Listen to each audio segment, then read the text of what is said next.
Hey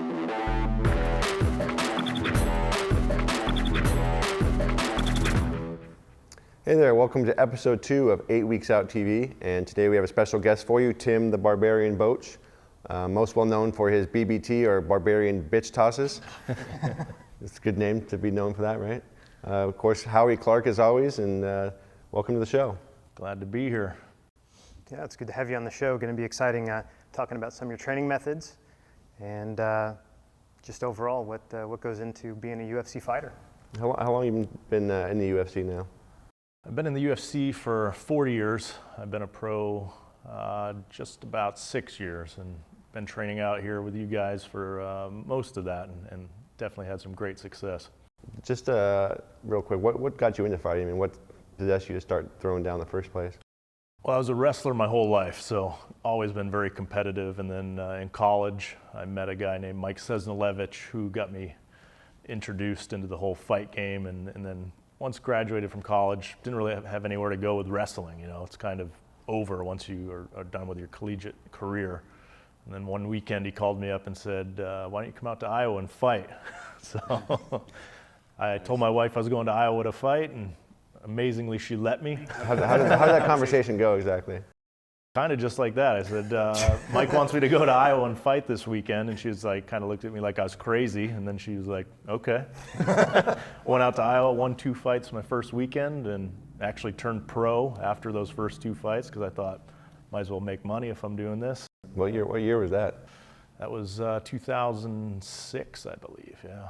So it's been a good run so far. 2 fights in pro, you can't argue with that.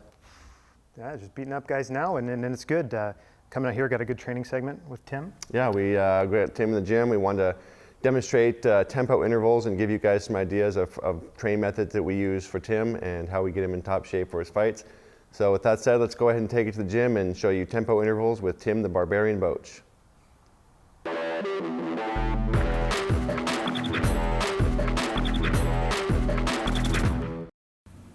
And today we're talking about interval training. So I brought in professional fighter and UFC top middleweight Tim the Barbarian Boetsch to demonstrate an interval method that we use quite a bit with the fighters. And it really demonstrates a different type of interval than most people are used to. It's really a lower intensity interval.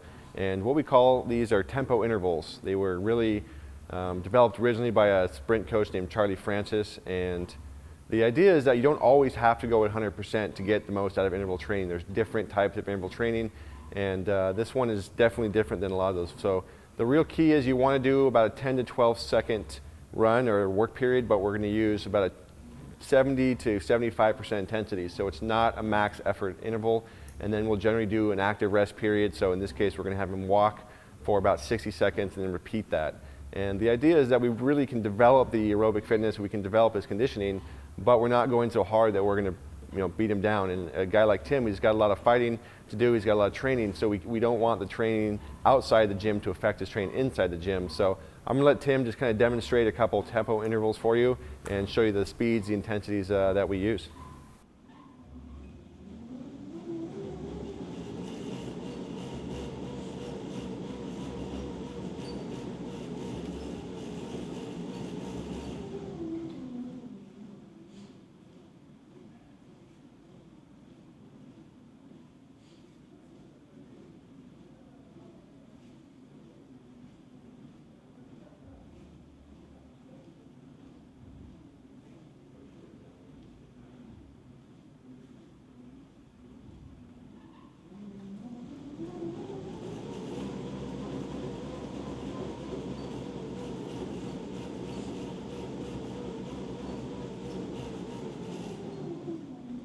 You know, as you can see, Tim is not sprinting as hard as he can go, but he's still sprinting at a relative intensity of around 70 to maybe 80%. So if you don't have a treadmill, you want to do this on a bike, you want to do it outside, it really doesn't matter. What you want to do is gauge your maximum speed you can cover, maximum distance you can cover in 10 to 12 seconds and go about 70, 75% roughly, of that distance, and that's going to be the right intensity.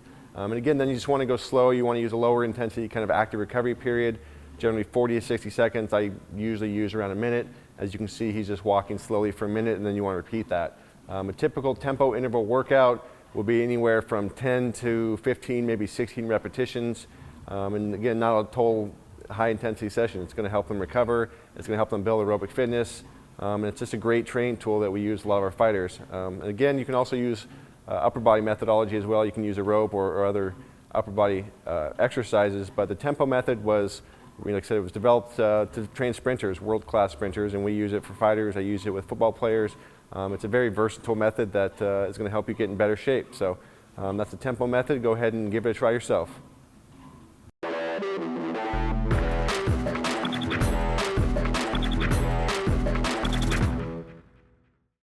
And we're back here in the studio once again with Tim the Barbarian Boetsch and of course Howie.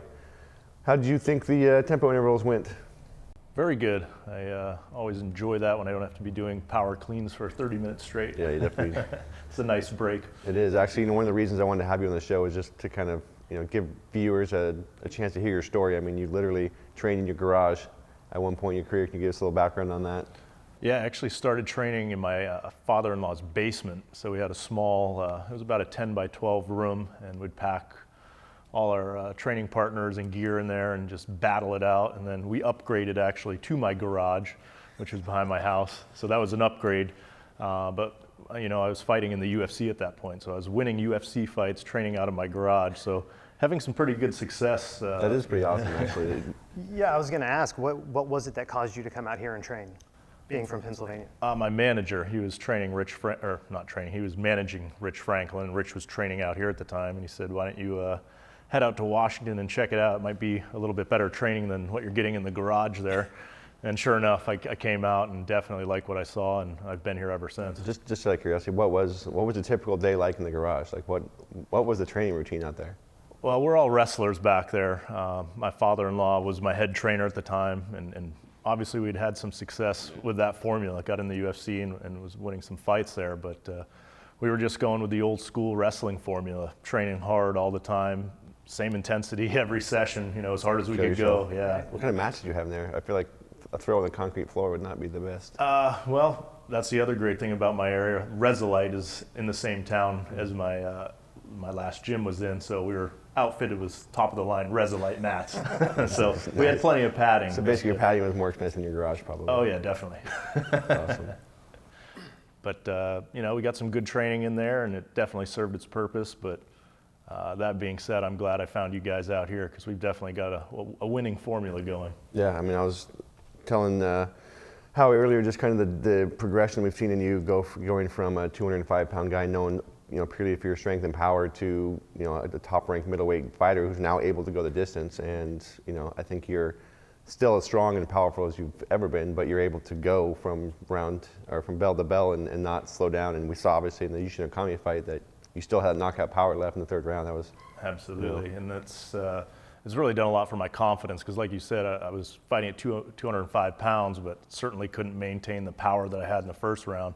But knowing that I am well enough conditioned that from start to finish I can bring that same intensity the whole fight has just elevated my game to where I'm at now. Yeah, I mean, I think one of the things that we wanted to get across with the tempo stuff is we've been able to train you and improve your conditioning without the idea that you're training harder. I mean, you're probably not training as hard as you were back in those days, right? I mean, you're not killing yourself day in, day out. You're working hard, but it's not the same. Right. I mean, monotony. We obviously work very hard, but we mix it up with those days where we're recovering and letting the body heal and recuperate. And I'm not encountering, the fatigue and injuries that I did in the past. So it's just smarter. How is that coming from the wrestling background, where wrestlers are notorious for going hard all the time and being the toughest, a lot of the toughest when it comes to training, and you've been cutting weight forever, probably, ever since you wrestled.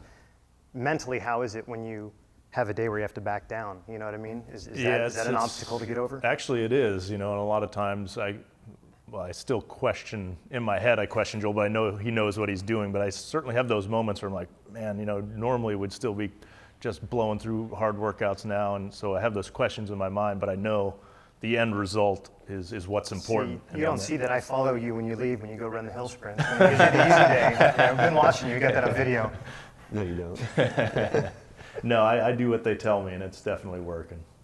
Yeah, and the swimming too. I think one of the things that viewers don't see as much as the real kind of hours you put in swimming and doing other stuff like that. It's not killing yourself. It's not run yourself in the wall, but at the end of the day, it's making you a better fighter. Absolutely, yeah, and that was also a challenge coming out here, getting into that routine and just learning how not to sink to the bottom of the pool. I mean, that was a challenge as well, but definitely all really great training, and as I'm getting further along in my career as a fighter, I hate to admit it, but I am getting older, so I do have to be more aware of how much wear and tear I put on my body, so these types of trainings definitely help that. I was going to ask, after dropping a weight class, let's just say after a fight, are there some adjustments, lifestyle adjustments that you have to, whether it be diet, just to kind of stay in that range so you don't let it go too far in the other direction? Absolutely, and that's one thing I do struggle with, because one of my favorite things in the world to do is eat. I love Shoot food and then eat it. Yeah, absolutely. So if I'm not careful, I do blow up, and I start getting up to 220 pounds, and I get quite nervous. So I definitely like to keep that in check, but definitely a lifestyle change dropping to middleweight. No doubt. I know obviously back in Pennsylvania, you've got Ryan kind of working with you, and then you out here where we work with you. And we've been using the HRV stuff to kind of gauge that in between. Can you just talk about how you've been able to use that and see as a gauge as far as your training and how it's worked for you to be able to train both places but still have the feedback? Yeah, that's been really critical, because out here, obviously, all I do is train while I'm out here. At home, I have other responsibilities and things I have to do, but I still am able to put on the heart rate monitor, get my number, and know where I'm at, and can adjust my training back home, whether I need to back off or pick it up, or I can really track things well. So that's a tool that I utilize in the middle of training camp, or the lighter sessions when I'm at home. So it's very important to me. Yeah, it's good. I'm glad you've been able to have something you can use both places.